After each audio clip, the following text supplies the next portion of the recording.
This is an I Am Listening exclusive podcast. Every single person has a purpose, have a skill, they have passions, they have talents.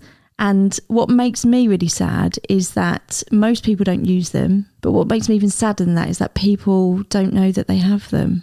Hello and welcome to this Tread Lightly podcast from us at the Rainham Eco Hub. My name is Kayleigh. And I'm Liz. And this podcast is where we delve a little bit deeper into those conversations with local everyday heroes that are doing small and impactful changes.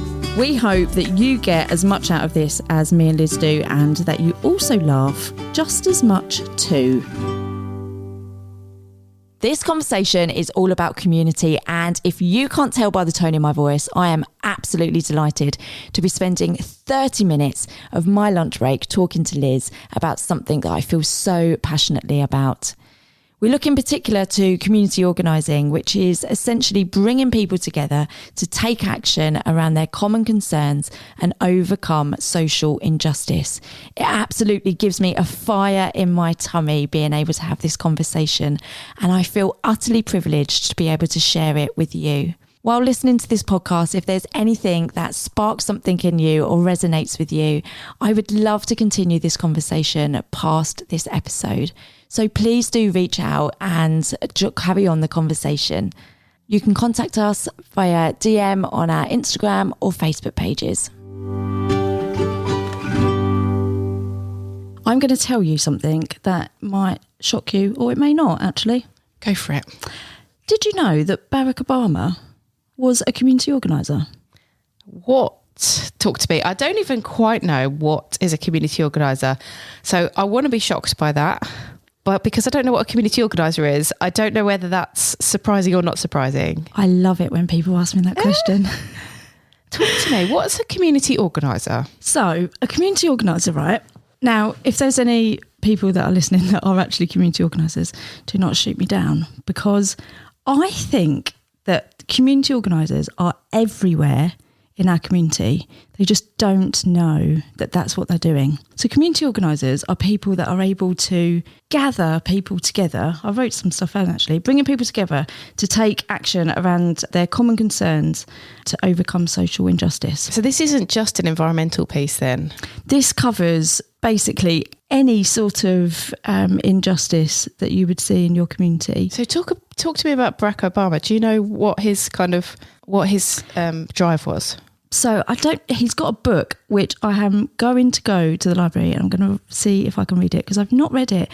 And I only discovered that he was a community organiser this week actually. And it kind of blew my mind a little bit, because I think when we think of community organisers are people that are basically rallying up troops to kind of go, what are the issues that you're facing in your community? Mm-hmm. So what is it that's important to you? What is it that you care about? What are the things that you're facing? Listening to that and then being able to mobilise and coordinate some sort of action to tackle that. That is so cool. And that's not, I mean, he was kind of out there, but he isn't the kind of person that I would see as being like on the streets doing that stuff. But then maybe I'm just live a sheltered life and maybe everyone's got a different view of what he looks like. But it just fascinates me. Why is community organising important? What's the kind of principles behind why you need people like that? So I think organising in general is like so important, to be able to have somebody look objectively around where they live, right? So for us in Rainham, I love meeting people, hearing what their stories are. Stories are like a massive part of community organising, being able to like understand kind of where they're from, kind of what's brought them to where they are, kind of what they're interested in, things that they care about, things that they love, things that they don't love, and kind of just understanding all of that sort of stuff. And then being able to do that with several other people, different communities, different associations, community groups and stuff, and start building up a bit of a picture to work out actually, okay, what is the story that's going on behind what everybody sees? Because everybody looks at a certain place. Like we do this all the time. We like look at certain places like geographically, and you're like, yeah, that's a that sort of place, that's a that sort of place. Yeah. But it's kind of taking that layer off and then going in deep and looking at actually what is the stories of this place, what is the makeup of this place, and it's the people. Yeah. And then working out where you'll find one person has got a particular issue, you will then be able to be connected to other people that also have that issue. That same issue. And have somebody just be able to bring them together in a room and just go, right, what's going on then? Help me understand then. So if we took Rainham as a town, just as the example, which makes sense in this context. Yeah. How is community organising different to, say, if you take kind of the structure and the function of something like a council or a borough council, parish council?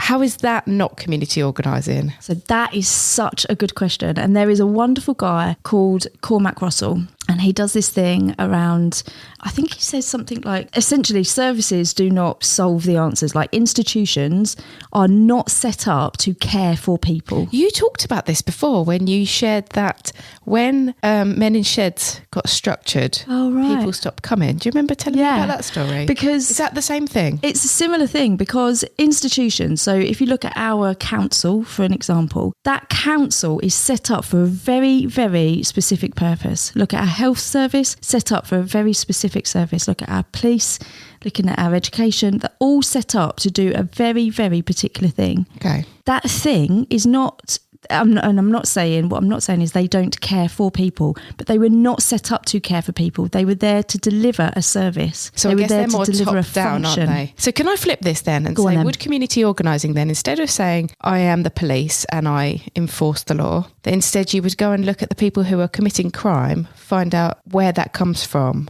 and connect up health, the council. Do you see what I mean? So is it about flipping it and looking it upside down, or am I missing the point? I think it's about looking at the power that residents hold to be able to tackle community issues at a community level. Okay. And recognising actually what we are able to do, which is a whole load of stuff more than what we give ourselves credit for. Mm-hmm. If you look 100 years ago, community issues would have been solved at a real basic community level. They would only ever be put up to an institution for help at very last resort. And so what I'm not saying is there is no need for institutions, but what I'm saying is institutions need to know when to step in and help, and communities need to know when to go and ask for help. And I think it needs to have that middle bit kind of a lot more redefined, and a whole conversation needs to be had about that, because there's so many, if you're talking about councils, there's so many councils in the UK that are really committed to looking at empowering communities to start being a part of the solutions to the problems that they face. There is a wonderful organisation called New Local, actually, and I've only just discovered them, but they are basically a independent think tank where they have a whole network of councils with a mission to transform public services and unlock community power. Got over 70 councils that they work with for sustainable and community-led public services. I mean, it's just so interesting, isn't it? It's so needed, I think. And it's so interesting because there's so much pushback against the failings and shortcomings, and lack of ability for those big institutions to be able to solve these issues. There isn't enough money here, or we need you to be doing this, and they just can't or won't or whatever.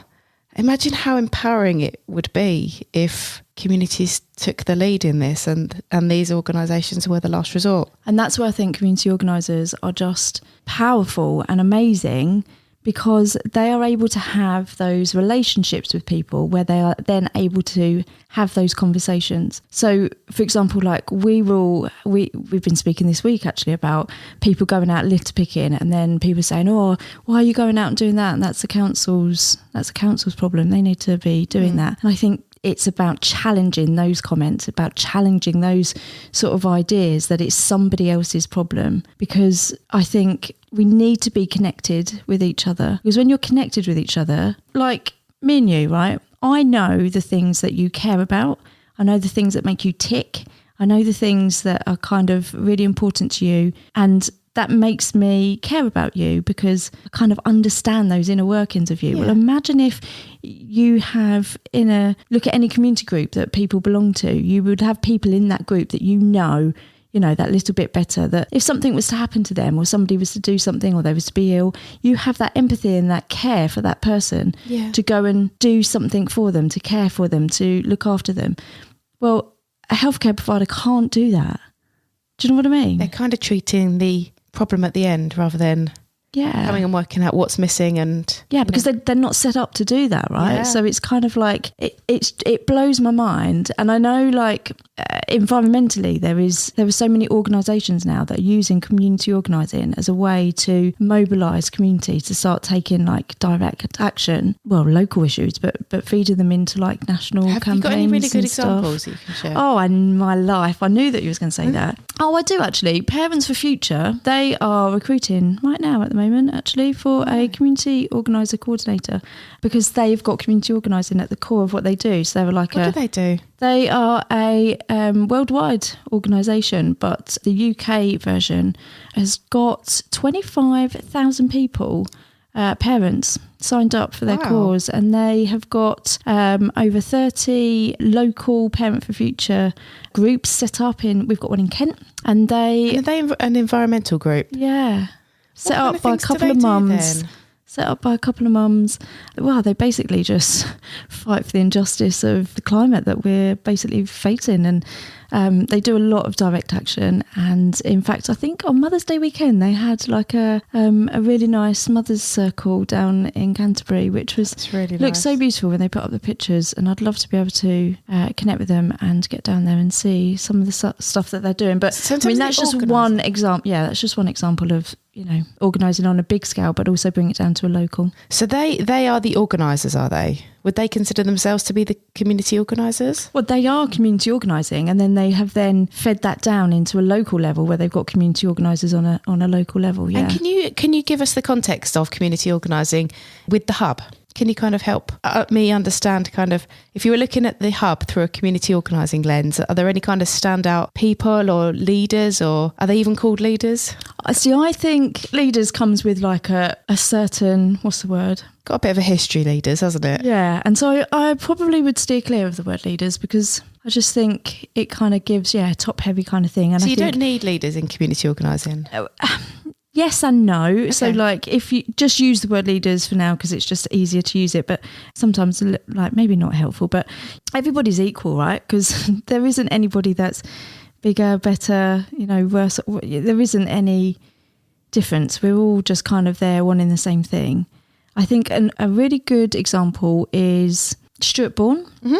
I would say he's a natural community organiser in that let me go back. One of the things that's really important for community organising is going out to people rather than waiting for them to come to you. Okay. And I think he's really good at being able to reach out to people and say, hey, how are you?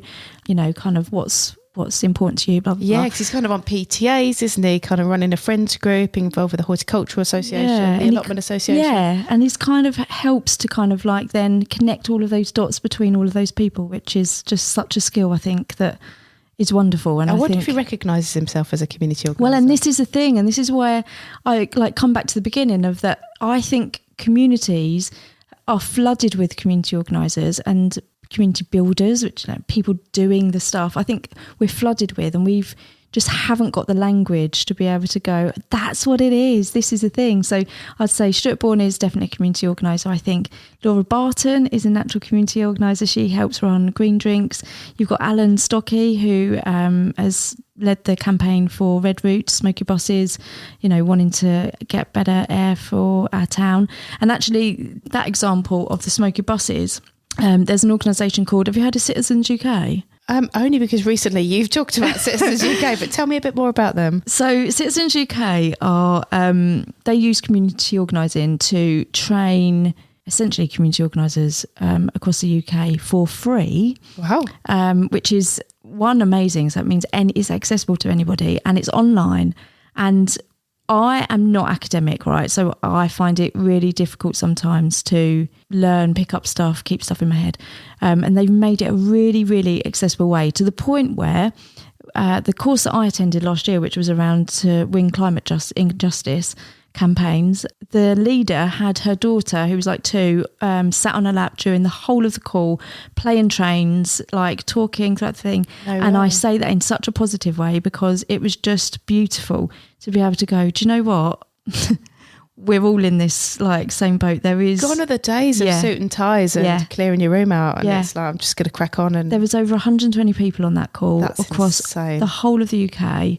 And that was just one course that they do. They do so many, and they run them simultaneously sometimes. But essentially they have it's kind of like, I don't want to say a 5-step program, but they've got 5 steps to social change, right? So they've got organise, listen, plan, act and negotiate. So when we look at the work that Alan did around Clever Breathers, he organised a group of people around him that also cared about the air quality in our town, right?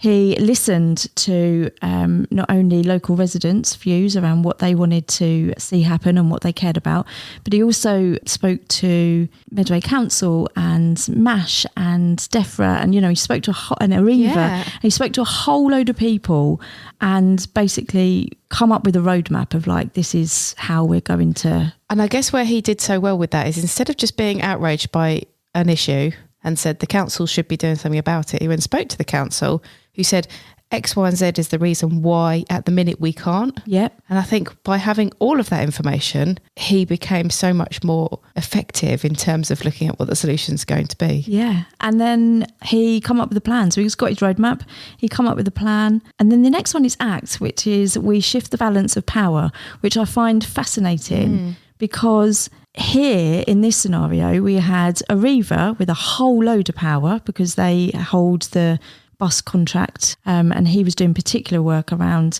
finding out that we had the third most polluted fleet of buses. We were really poorly represented by new clean bus technology across the whole of the UK, weren't we? And what he discovered through his campaign was that the most polluting buses, so the most dirtiest buses, the oldest ones, were coming through our town whilst our kids were walking to school because they used them on the school run.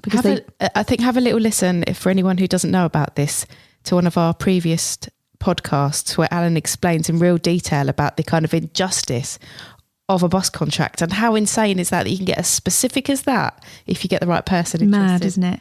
And so he was able to kind of shift that power to kind of say, actually, I understand what's happening. I kind of understand how this all works, and actually, we're gonna flip that power, and you can either be a part of that or not part of that. But this is kind of what's happening, and that's kind of then the last thing, which was negotiate. So we bring together power holders with civil society to hold them accountable and progress change. And actually what he did was he got rid of 6 smoky buses in our town in 2023. So insane, that's just one example, but he didn't wait for somebody else to do it. He just did it, didn't he? And that was because he's a great community organiser rather than like a elected leader as it would be.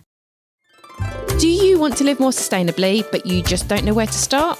Did you, like me, sign up for Veganuary and accidentally buy chicken sausages on day 2? Does the whole eco thing leave you feeling confused and sometimes overwhelmed? If so, this is the podcast for you. Remember to check us out on our socials on Facebook and Instagram, the Rainham Eco Hub. And the same as Leon, we've got Leon in our town who's, taking the charge for biodiversity loss and all that sort of stuff. And I just think that I'm so annoyed with myself that I've come to this so late in my life. But I feel like when I just learnt it and understood it and kind of it just seeped into me, and I was like, this is my purpose. This is what I was built for, is to just... you know what I'm like I meet somebody and I'm like, oh my God, you got nice shoes. You're so good at that. I love being able to, people's gifts and stuff, like they just boing out of them, and I just see it. And with no judgment, do you? And I just want to learn. I just go, you're really good at this. You're really good at this. And I feel like I never really understood that was such a gift. And now I can appreciate that was a gift. And I feel 100%. Like that's my purpose. And what's really interesting is you go, I'm not very academic, and you do talk about that and you know, the physical qualifications, but what you come with is such a blank slate to be able to go, tell me everything about you and tell me what you know, tell me what you're good at, tell me what you love. And the conversations that you've unlocked, having these conversations with people, is just insanely good. And do you know what's remarkable is that now that I've got the language, I've met then so many more other community organisers because Really? you kind of, well, like I've missed you out of my long list, but you are a natural community organiser.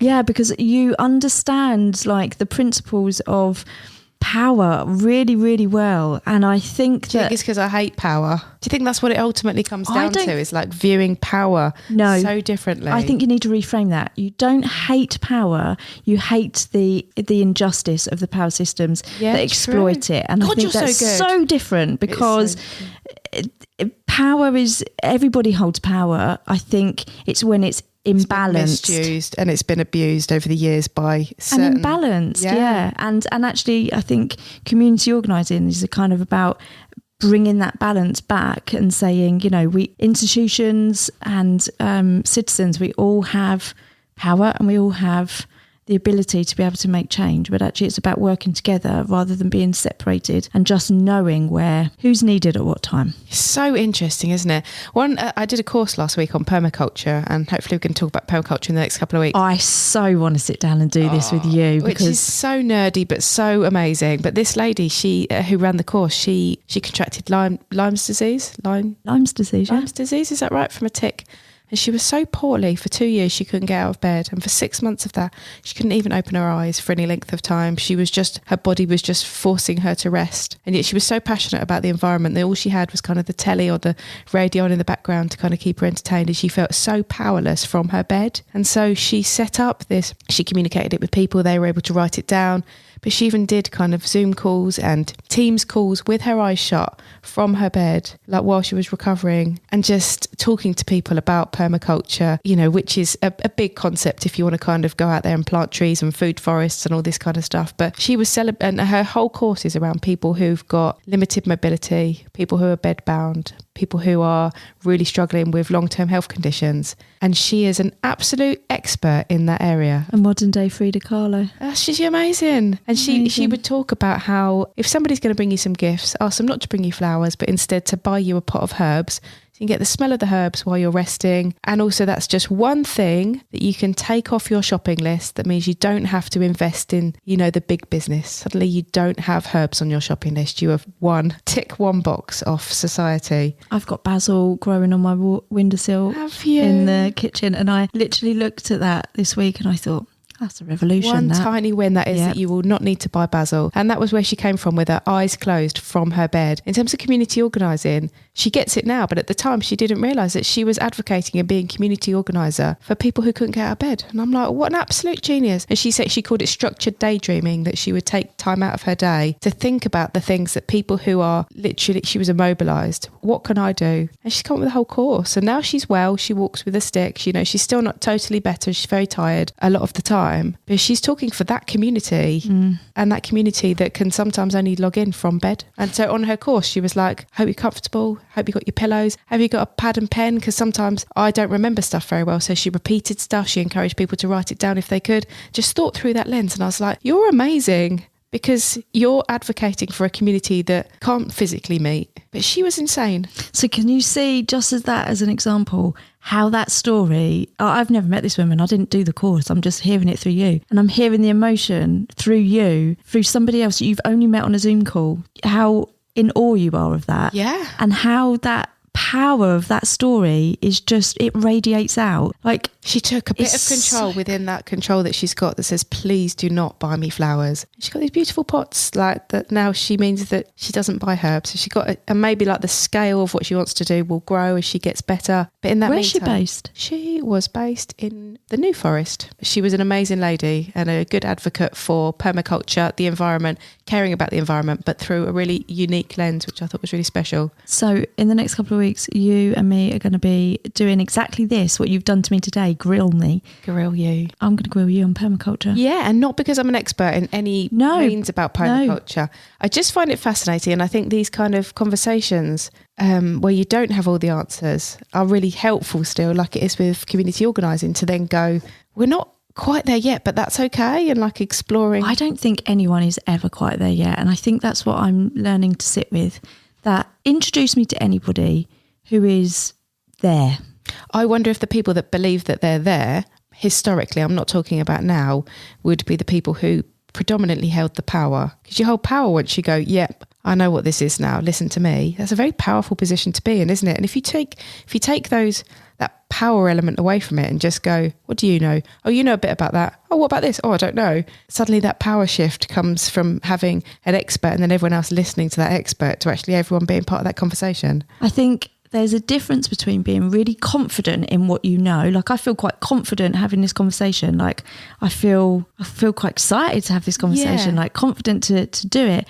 But I would never sit here and go, yeah, and that's everything you need to know about community organising. Because, like, that's just not true. Like, you've always got to be open for learning. You've always got to be open for somebody else to come and teach you something. And I think this is the key. And I think this is part of the community organising thing that is really sitting with me at the minute, is because don't assume that the person coming to your table has got nothing to offer you.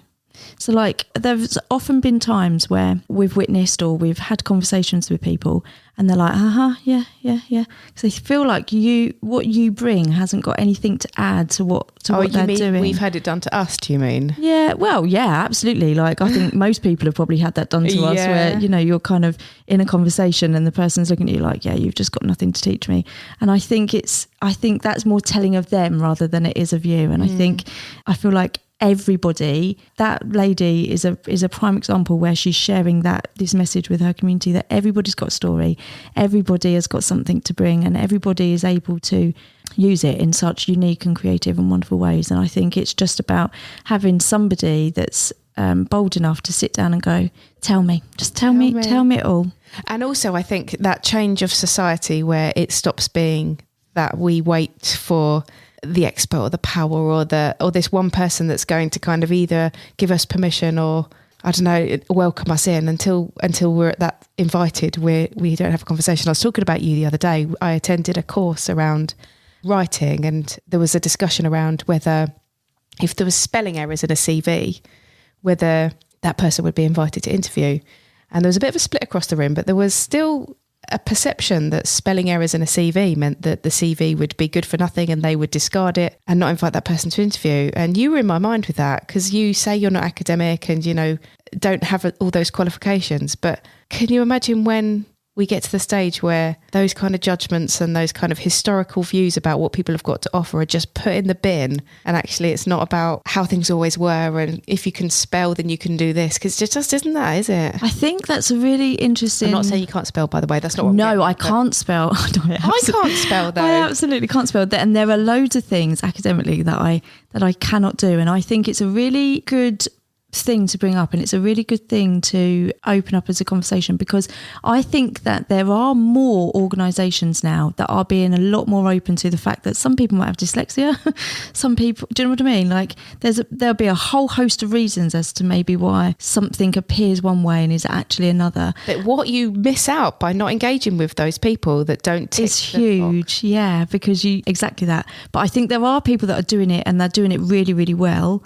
And I think there are others that really do need to catch up. But I wonder if that's because sometimes it's quite difficult, isn't it, to be a little bit open-minded and just accept that things are changing. And, you know, I was having a conversation the other day about somebody, they felt uncomfortable with employing somebody because they've got tattoos. Right. And I think I know it's different, but, you know, similar sort of thing. It's kind of, okay, we need to have a conversation around the here and now and kind of what's important, what's not important. And yeah, just being like mindful of, I don't want to say catching up because it feels like that's not what I want to say, but do you know what I mean? Like totally things have come away from a place where things were a certain way and they're not anymore. I've had a conversation with my dad. I know we've got to finish. I got a conversation with my dad about tattoos, and he was of that set where he would be like, you know, I wouldn't want we were talking about a doctor. Wouldn't want a doctor with like covered in tattoos and dressed all casual. And I was like, are you sure? We really pushed him on it and was like, are you sure you don't want a doctor that's really kind, a great bedside manner, really up to date and knowledgeable, really puts you at the heart of them? Are you sure a suit and no tattoos is the priority? Are you sure? Sit with that. And he kind of joked because he's, you know, he's on his work. He's on his journey, my dad, you know, he's trying to understand this. And I think, you know, he's been challenged on it, and I think he's starting to get there. But I think originally it was like, I expect my doctor to be in a suit and tie, clean shaven, neat tidy hair and no tattoos. And I was like, I don't think he thinks that now, but unless you get challenged on it, of being like, he looks different to what you'd expect, but he's an awesome doctor. And I think once you have experiences of these people, that until then, maybe it was always all right. And I think that is one of the crux. That's one of the most important things as a community organiser, is that when you hear things maybe like that you are able to gently challenge. Yeah. And it's been done gently, because I do get it. I get where it comes from. It was a presentation of professionalism, wasn't it? Yeah, to be dressed a certain way. To be professional, presumably in the past, meant you were better educated and you therefore had more knowledge, but it's not like that anymore. That's not how people are learning. Who's switching across just really quickly to the permaculture conversation. There's a guy who I've talked about before called Alessandro, and he runs a page called Spicy Moustache. He lives in this big built up urban area in London, and he is so into wildlife and gardening, and he's got this tiny little garden, and he does amazing gardening in this like tiny urban area in London, but his face is covered in tattoos. Like, to look at him, I'm not talking about now, and I'm not necessarily talking about me, you'd be like, he looks a bit intimidating. He just absolutely loves growing peppers. It's just not what you think it is. And I think more of these people are becoming visible now, aren't they, through social media, of being like, stop putting people in boxes. Yeah, it's not the done thing now, is it? And also just recognising that I think we all do put people in boxes. I think I just think that's human nature, and that's your unconscious bias that you need to always work on and challenge. But I think that changing the mindset from recognising that every single person in your community, in our local precinct, we have a group of people that sit out during the day, like to have a little beer during the day, and everybody knows them. They're kind of quite well loved and well known in our town, and they get about everywhere, and I have them in the front of my mind when I say this, that every single person has a purpose, have a skill, they have passions, they have talents. And what makes me really sad is that most people don't use them. But what makes me even sadder than that is that people don't know that they have them. They're not invited and asked to. And the invitation is just as important. Yeah. Thank you for doing this with me today. I could speak about this sort of stuff. You just glow up when you talk about community organising. I know. I love it. Tap up Kayleigh if you want to know more about this, because Kayleigh is on a journey around community organising, and if something sparks in you from this conversation, I promise you a conversation with Kayleigh about this. I'll buy you tin cake and I will listen to you, but then in return, I just have to go, la, la, la, la, la. Yeah, but do it, because she's got it going on, very well read in this area, and really, really important stuff. So thank you for sharing your knowledge about this. So welcome. Tune in, guys, for permaculture coming soon. Yay, permaculture. Cheers, guys. We'll catch you next week. Thank you for listening to the Rainham Eco Hub's Tread Lightly podcast. If, like us, you're trying to be more sustainable, then like and subscribe to get notified when we release new episodes, or even better, share with your friends and family. Hope you enjoyed today's episode, and thank you for joining us. Stay safe, keep going, and find us on socials. Cheers, guys. This has been an I Am Listening exclusive podcast. For more information, head over to our website, iam-listening.co.uk.